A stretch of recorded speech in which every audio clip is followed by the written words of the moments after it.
Thank you, Keith. And I'd love to introduce Marzi. So Marzi is a webcomic artist. She has 3 published books, 2 of which you have waiting for you, with a 4th on the way. And she came to visit us in the beautiful sunny beach from Idaho. So welcome. Glad you made the trip all the way down here. I'm a little anxious. Me too. Me too. So how did Introvert Doodles begin? Well, I never intended to start a webcomic. What happened was I took a personality test online. It was on Facebook. It was just for fun. But I got to the end of it, and it said I was 98% introverted. And it was one of those quizzes that was based on the MBTI, which is the Myers-Briggs Personality Type Indicator, which I hadn't heard of. But anyway, I got to the end, and I realized that I am such an introvert, and I hadn't considered that before, considered what that meant. So it was kind of a mind-blowing moment for me where I realized that a lot of my behaviors and preferences stemmed from my introversion. And it was kind of a journey of self-acceptance from that point. So the Doodles just started with me trying to process what it meant to be an introvert, and somehow they took off. I guess people connected with them, which surprised me, but that's how it started. And so as an introvert myself, the idea of putting my work out there seems a little bit like, what made you decide as an introvert to put your work out into the world? Well, I didn't have a very big following when I started, and I had an Instagram. It was a different Instagram account at that point, and it was just my artwork because I'm a crafter, I'm an artist, and so I started sticking in these little doodles that had to do with introversion, and those were the ones that people connected with, which at first I was kind of like, you don't like my other art? You like these little stick figures? Well, okay. But as that grew, then I decided to switch that over to its own account, and you know, I never expected it to really go anywhere. It was just kind of for me, but it turned out that other people related to it. And so then when you found out you were an introvert, how did that impact your life beyond the comic? Well, it was it was different because I always knew that I had anxiety. I've had anxiety since I was 13, and that's influenced my life in a lot of ways.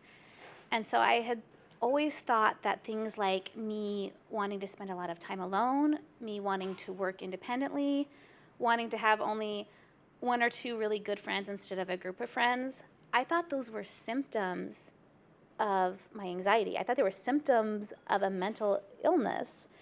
And so I was always working to change those. I was pretending to be more extroverted than I was because I thought that was what normal was. And the more that I did that, the worse my anxiety got. It wasn't healthy for me, and I didn't understand how to take care of myself as an introvert. So realizing that I was an introvert allowed me to reflect on those differences between anxiety and introversion and see which behaviors I wanted to embrace and which ones I wanted to work on with my therapist. And so how do you kind of pull apart the two? What's been your experience of having both, or being both an introvert and dealing with anxiety? Well, one of the things that was helpful for me at the very beginning was sitting down, and I divided a paper into 2 columns, and one was anxiety and one was introversion.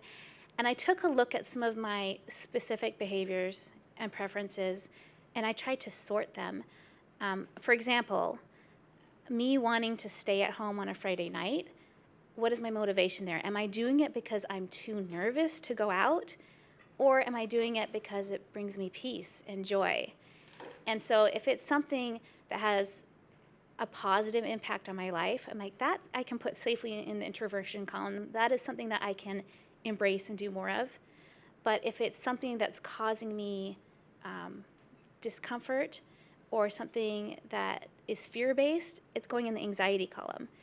And so those things in the anxiety column are things that I can work on coping skills with so that they get a little bit easier for me. the things in the introversion column are things that I can accept and be okay with. So for me, I learned that I was an introvert when I read Susan Cain's book, Quiet, which I loved, and it was the power of introversion. How would you encourage, or what would you have extroverts want to know? What would you want them to know about introversion? I'm such a Susan Cain fangirl. If anybody here has not read Quiet, it's an amazing book, and she has a great TED Talk if you're not much of a reader. Reading that book really changed my perception of myself. It was the first time that I felt like I was fundamentally acceptable. So it's a great book. And she actually wrote the blurb on the back of Introvert Doodles, which was such an honor. But what I would want people to understand is that introversion is not a flaw. It is simply a different way of existing, and it's perfectly natural. There's no reason to try to fix it. I think that's the most important thing for people to understand. What suggestions, so we're in a corporate environment, what suggestions do you have to make workplaces more friendly to people who have an introverted preference? That's a good question. I think the tech field has a step up on a lot of other industries because I think a lot of people who are drawn to it are introverts. I think it's important for introverts to have their own designated space to work with minimal interruptions. I think it's important to note that while introverts can certainly work on teams, they might be more successful if they are given a specific assignment to focus on, which then contributes to the overall team project. A lot of face-to-face interaction is exhausting for introverts. It requires a lot of focus and emotional energy, which could be better used elsewhere. So really kind of playing down the amount of time that they have to spend in meetings. Excuse me. If you can email it, please email it instead of having a meeting set up. My brother, he works at Apple, and he is every bit as introverted as I am. And it makes me laugh because his personal office, number one, the lights are always off. Number two, he always has his headphones on. And number three, there is only one chair in his office, and that's his own. He doesn't want anybody stopping in to chat and then staying for a really long time. An interesting thing about introverts is that physiologically we are more sensitive to stimuli. And so the more control that an introvert has over their personal space and their work environment, the more productive they're likely to be. And so if employers can allow them to have a little more leeway in how they interact with others and how they construct their space, then I think that it would likely help them to be more productive. And then a lot of times I find introversion's defined by it's not extroversion. So we're not as fun, we're not as friendly, we're not as what? What are the upsides of introversion that you think we bring? Okay.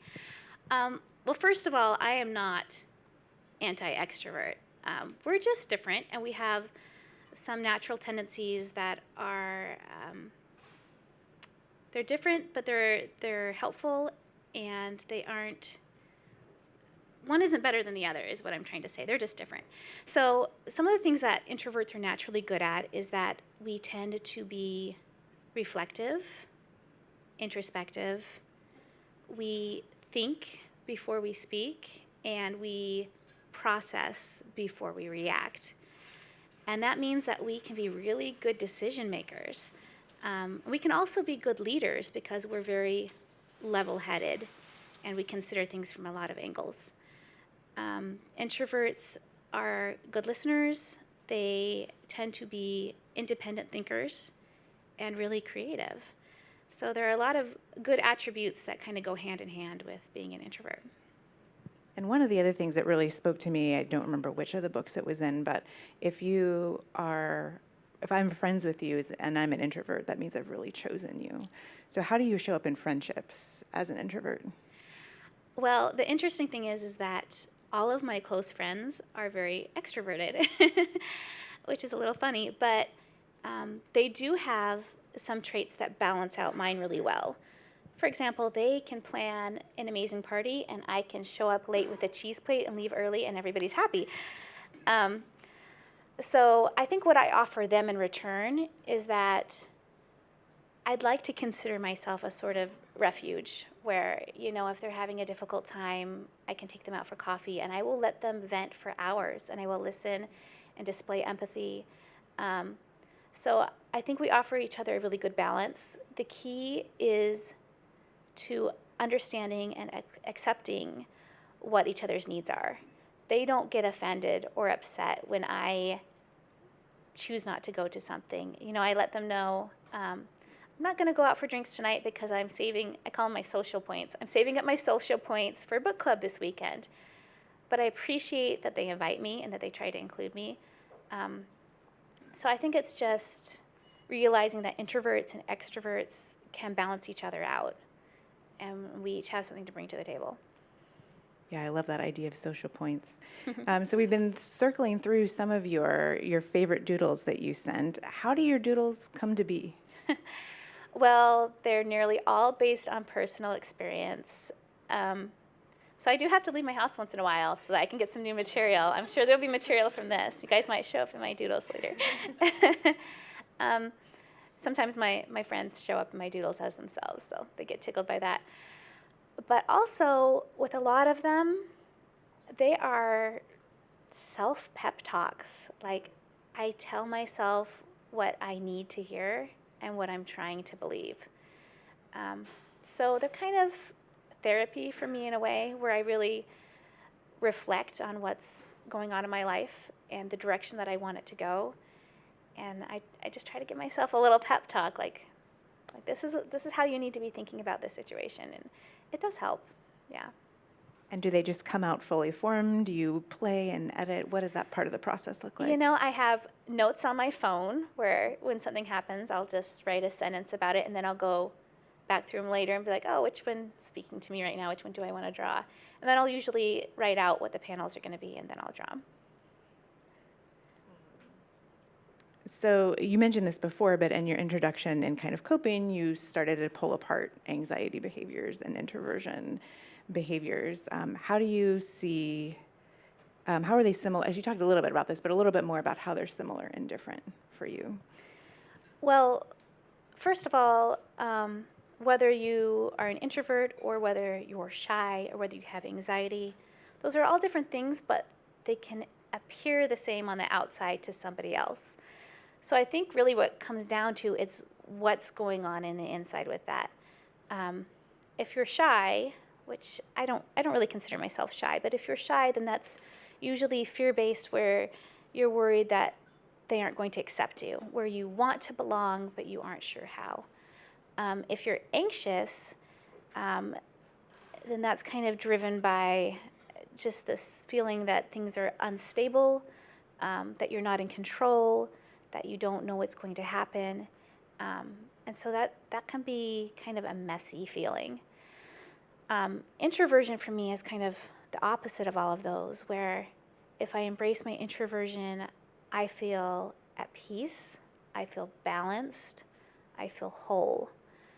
So introversion is a good feeling for me, whereas anxiety is a really negative, messy feeling for me.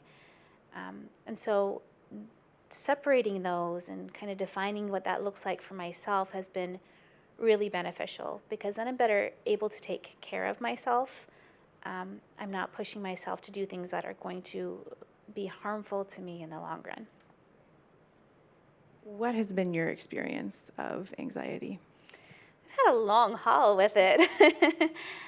Started very young for me. I have generalized anxiety disorder, which, sometimes just makes it feel like the whole world is burning, and it doesn't really stem from like one particular thing. It's just everything is wrong all the time.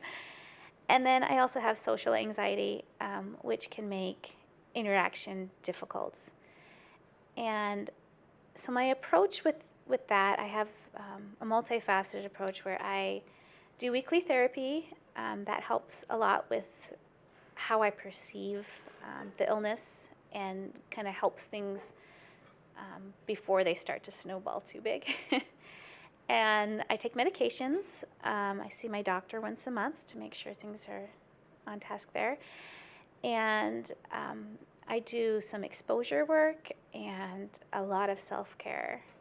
So when it comes to how you manage anxiety, I kind of think whatever works that doesn't hurt you is the right the right way for you. And for some people that looks different. Some people like oils or crystals or whatever. If it works for you, that's great.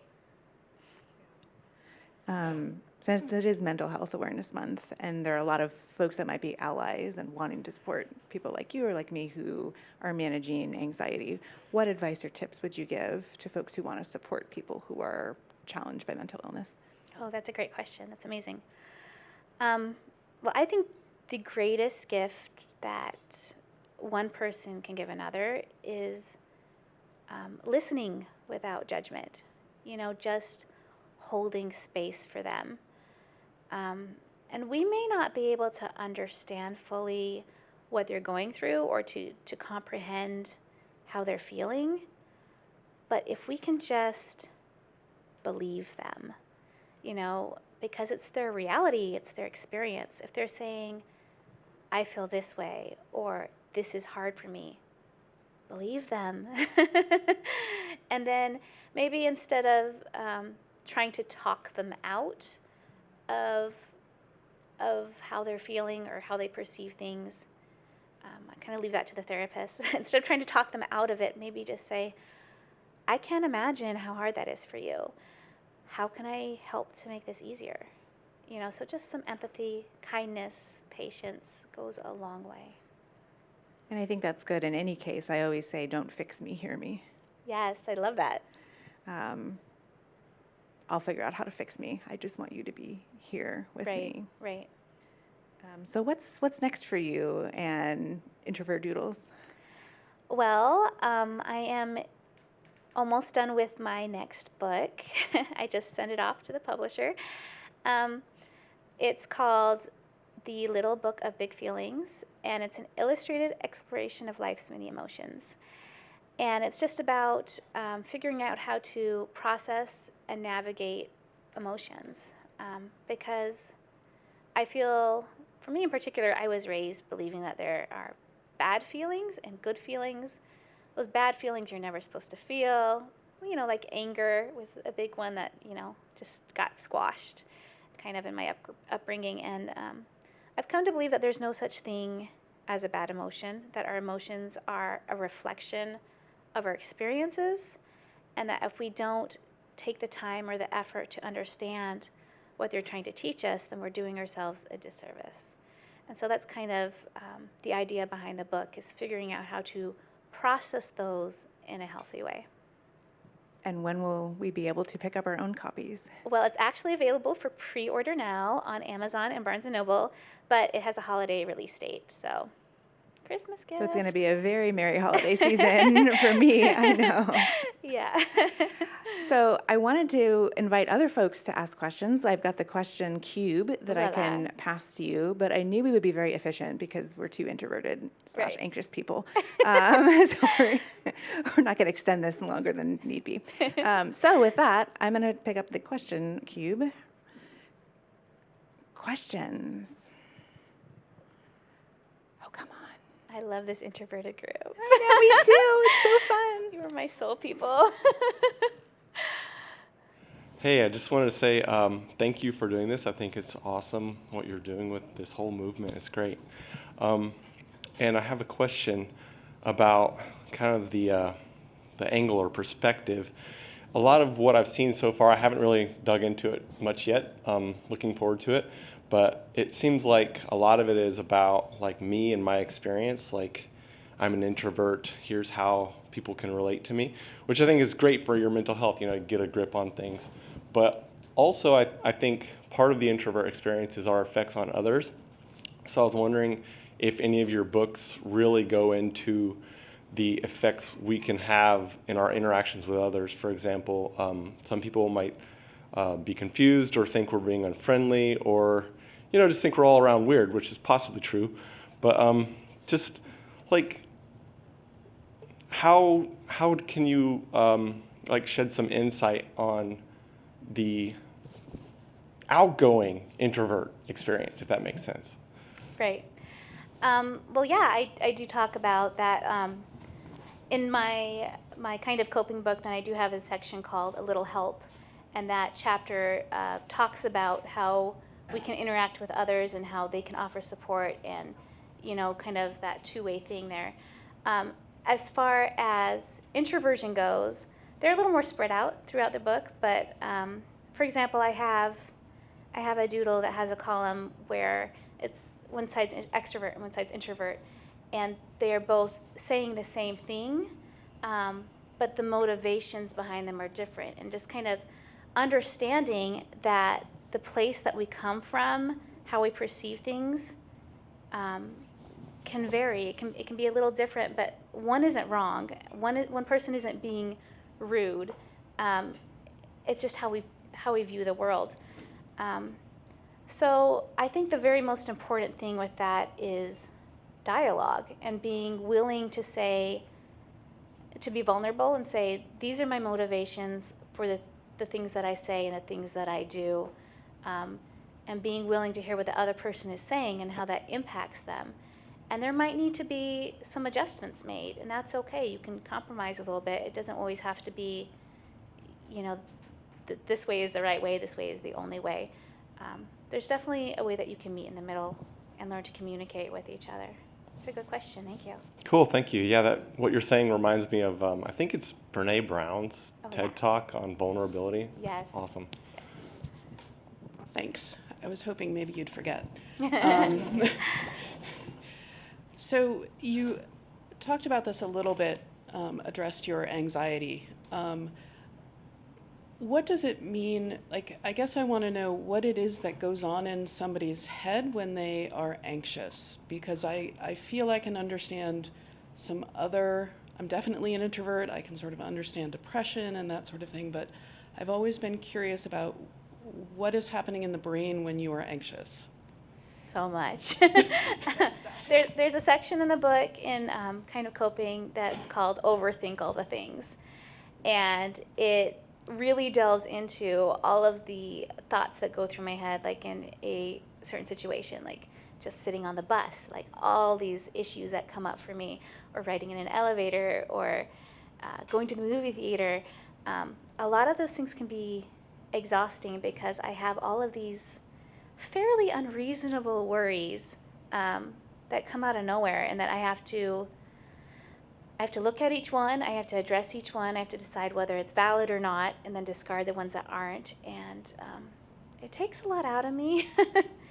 Yeah, anxiety can be exhausting, so there's a lot going on up there.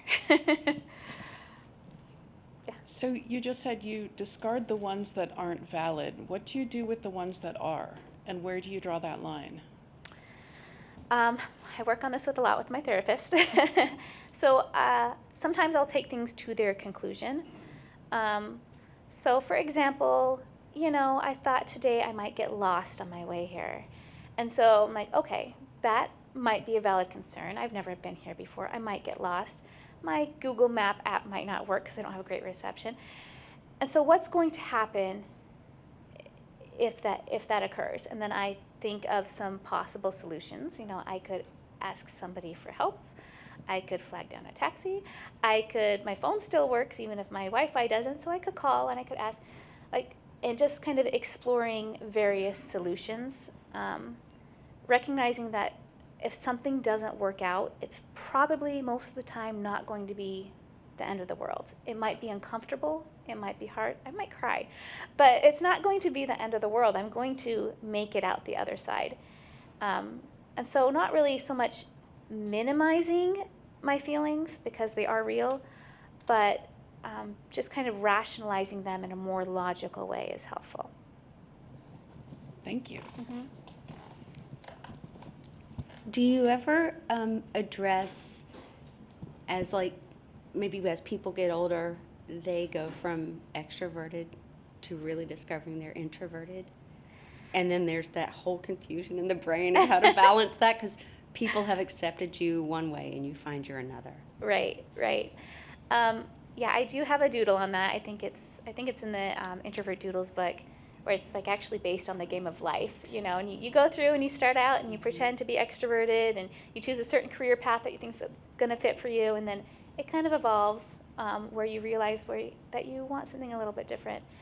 And honestly, I think that's just a part of growing up and figuring out who you are, maturing, learning to accept yourself instead of other people's expectations for you. And yeah, maybe it will confuse some people, but I've also learned to let go of some of the more superficial relationships that I've built because I was pretending to be somebody else. And I've realized that, you know, we don't really connect. And that's okay. You're still a good person. I still like you. But you don't need to be a day-to-day constant part of my life. I can find my tribe that accepts me as I am and that I feel comfortable with.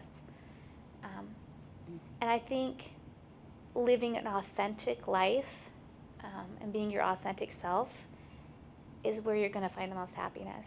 So I think it's worth it, even if it costs you something.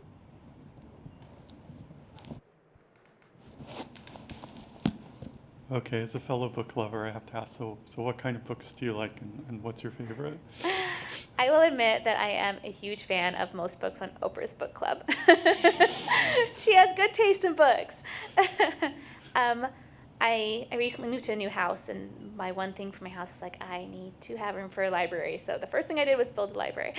I love novels. I love nonfiction. I don't like anything that has a beach house or a handsome stranger. So I do a wide variety of reading. Thanks.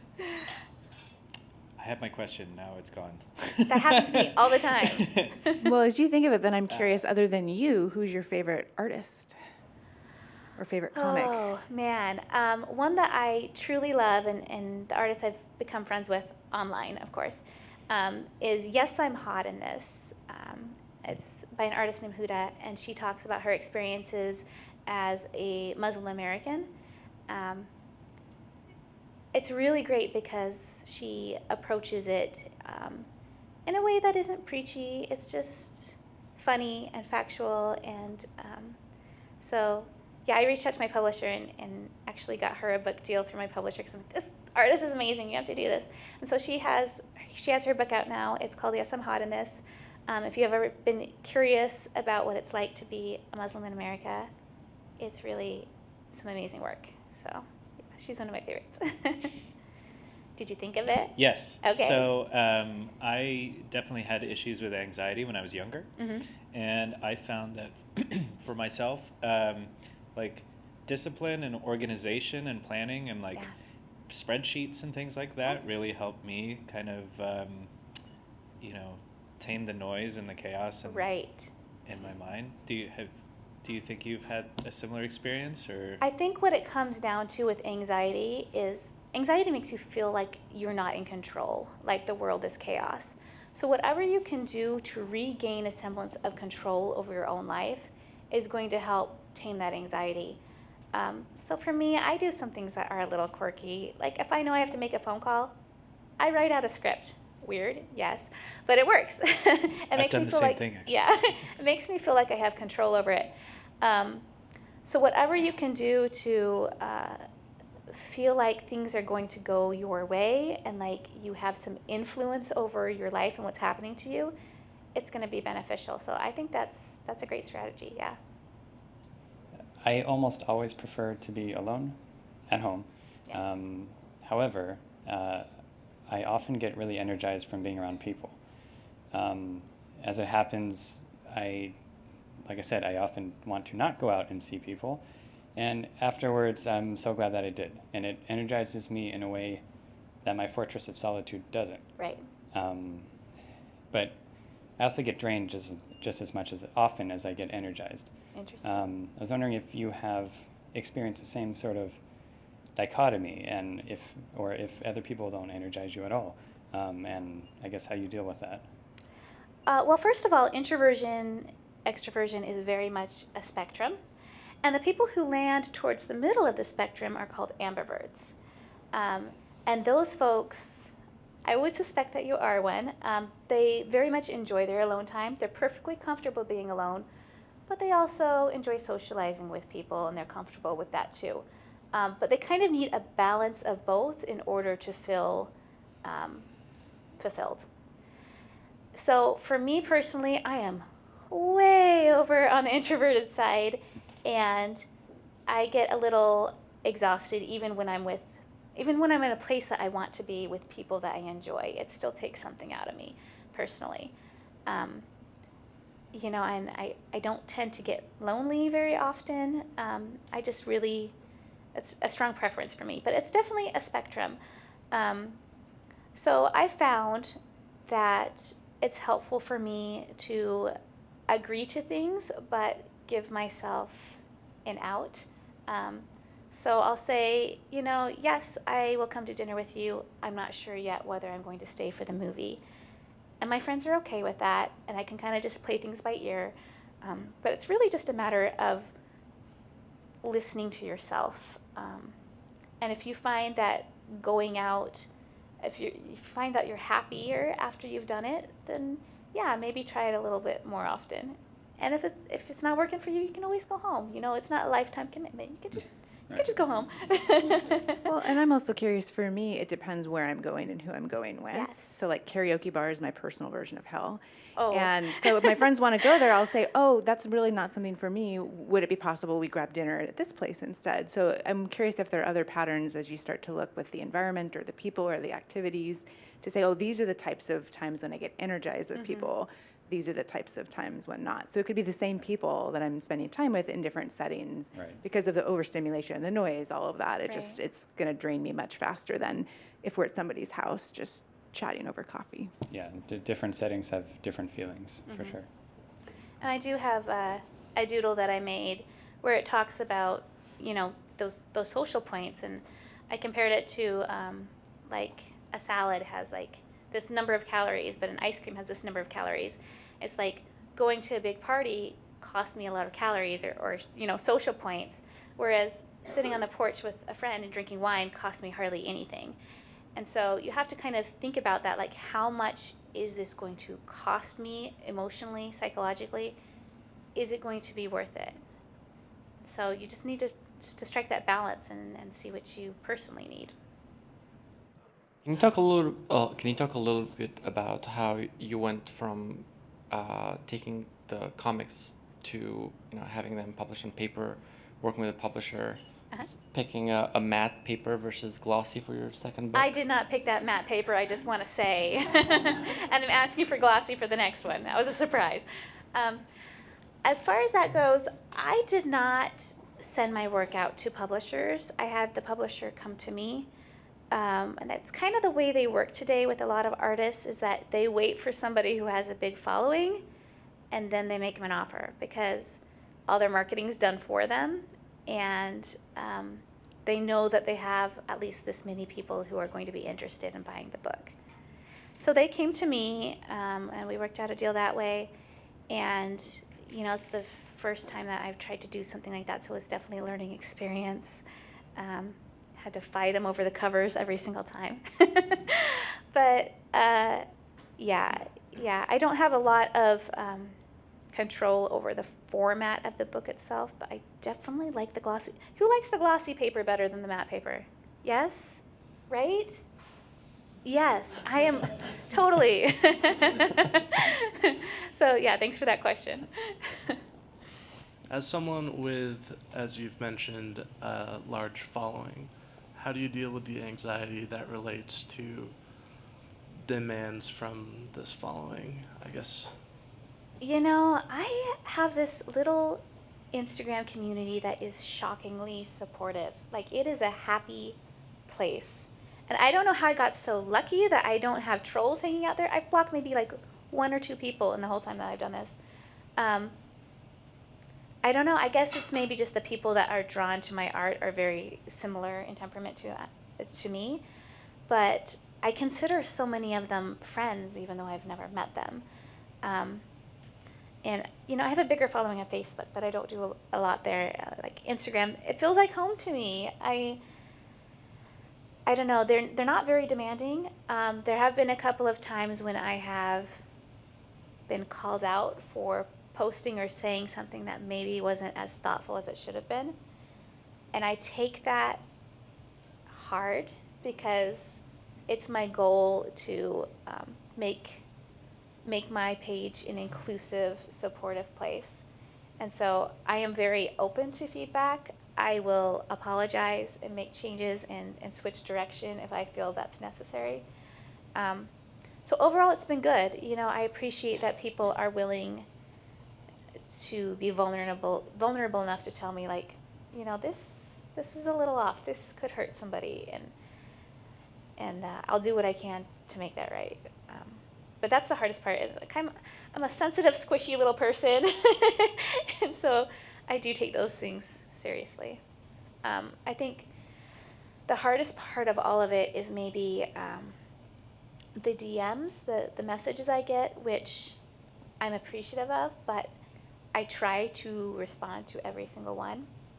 Because I do talk a lot about mental health awareness and suicide prevention, I get a lot of hard messages. So, I've taken several different courses to get certified in things like suicide prevention, how to help LGBTQ teens, mental health first aid, just because I'm not a professional, I'm not a therapist, I'm not a psychiatrist, but I want to make sure that I'm not causing any harm, that I'm participating in those best practices and connecting people with the resources that they need. And that kind of takes a lot out of me emotionally, but also I feel like it's an honor and a gift that they would trust me enough to tell me what's going on with them and reach out for help. Reach out for help anywhere you can is kind of my perception of it. That's wonderful. Thank you. And how did you find those ways you said to help mental first aid? Where did you find these resources so you could learn how to do that? I take workshops, and it's funny because every single time that I go to one, I am the only person who is not a professional something. I'm not a professional counselor. I'm not a teacher. It's always just me. I'm like, hi, I'm Marzi. I draw comics. And I'm like, okay. But it's important to me. If I want to speak out about mental health, then I've got to know what's going on with it, and I have to be kind of a reliable ally and resource for people who need it, even though I am not a professional, which I make very, very clear. Yeah. My therapist likes to draw a distinction, or like to make a connection between anxiety and just excitement, with sort of like anxiety having kind of a negative aspect to it, and excitement having more of a positive aspect. And I've been able to see that with certain things that I do, like, ride a roller coaster or something like that. I was wondering if you have experienced anything like that, and, are there things that you like to do that are, a little more sort of excitement oriented, or I'm just curious about that. Well, first of all, introverts tend to, because we are more sensitive to stimuli, and we have a reduced reaction to dopamine, we're more likely to not seek out those risky experiences for rewards. However, I did sign up for roller derby this past year, and that has been so out of my comfort zone. I mean, it's a full contact sport. There is no bubble whatsoever. But it's been good for me in a lot of ways. That's one of those exposure therapy sort of things. I do enjoy it. It's very challenging, but I think it's been good for me overall. But as far as excitement goes and anxiety, there's an evolutionary reason why we have anxiety, and anxiety is just that fear response. It's kind of taken over control. It's just too heightened, too elevated. It's trying to protect us, but it's doing too good of a job. I don't equate anxiety with excitement because I don't really like excitement. Fair enough. But yeah, that's an interesting way to look at it. Yeah. Well, I just want to say thank you so much for coming to talk with all of us. Thank you for all the work that you do in this space, making it okay to talk about introversion, about anxiety, and most of all, thank you for spending a whole lot of social points on us today. We recognize it, we feel it, and we appreciate it. So thank you so much. Worth the points. Thank you for having me. I appreciate it. All right.